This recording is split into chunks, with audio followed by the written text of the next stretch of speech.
पुरुषोत्तम मास पूरे 3 वर्ष में आने वाला दुर्लभ और पुण्यदायी मास माना जाता है। इस मास में छोटे छोटे सरल दान देते हैं जिनका अनंत गुना फल हमें मिलता है। कहा जाता है कि इस मास में किया गया तप, दान और भगवान का स्मरण विशेष फलदायी माना जाता है।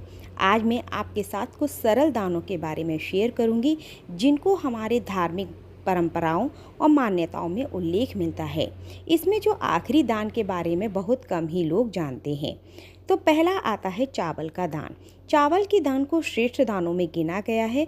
ऐसा माना जाता है कि पुरुषोत्तम मास में चावल का दान करने से अक्षय पुण्य की प्राप्ति होती है।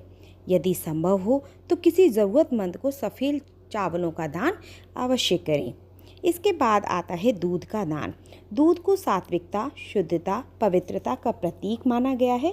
दूध का दान परिवार की मंगल कामना, वंश की वृद्धि की भावना से जोड़ा गया है। आप चाहें तो पैकेट वाला दूध ले लीजिए, सामर्थ्य के अनुसार।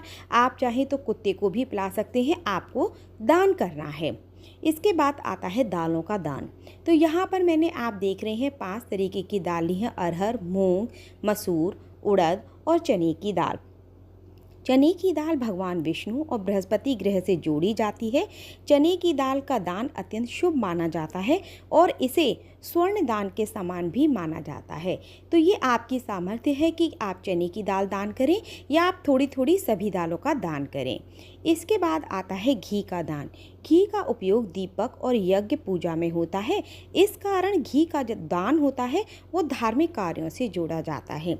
आपकी सामर्थ्य है तो घी का दान करें, अन्यथा पूजा में तिल के तेल का भी यूज़ होता है। इस तरीके से आप तिली के तेल का भी दान कर सकते हैं। फल का दान। अगर कोई बहुत बड़ा दान करने में सक्षम नहीं है तो फल का दान कर सकते हैं। फल का दान सात्विक और सभी के लिए संभव माना गया है। आप चाहें तो गुरुवार के दिन केले का दान कर सकते हैं और जैसी आपकी सामर्थ्य हो। बृहस्पति का दिन भगवान विष्णु का दिन होता है और इस दिन आप केले का दान अवश्य करें। इसके बाद आता है मिश्री का दान, या फिर आप चीनी का दान, खाड़ का दान किसी का भी कर सकते हैं। इन सभी को पुरुषोत्तम मास में आप आसानी से कर सकते हैं और इन सभी को मधुर वाणी और शुभता से जोड़ा गया है। तो जैसी आपकी इच्छा हो, पूजा के लिए मिश्री का उपयोग करते हैं, आप इसका दान अवश्य करें। इसके बाद आता है जल का दान।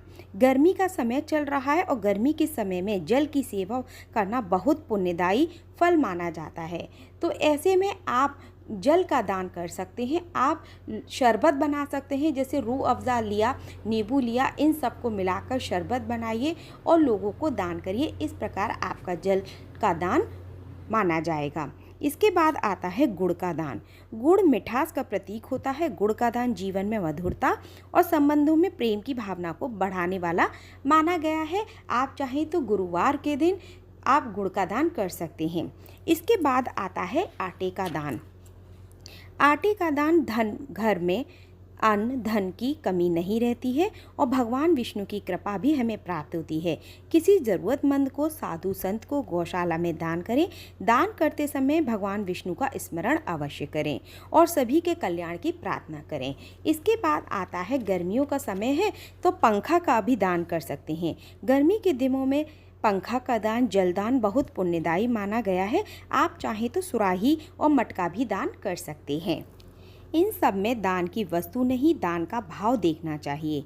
चाहे आप करोड़ों का दान करें, लेकिन अहंकार से दान करने से और कोई यदि मुट्ठी भर चावल से दान करे तो भगवान उसकी भावना को देखते हैं। इसलिए अधिक मास में अपनी सामर्थ्य के अनुसार दान अवश्य करें। राधे कृष्णा आप सभी को।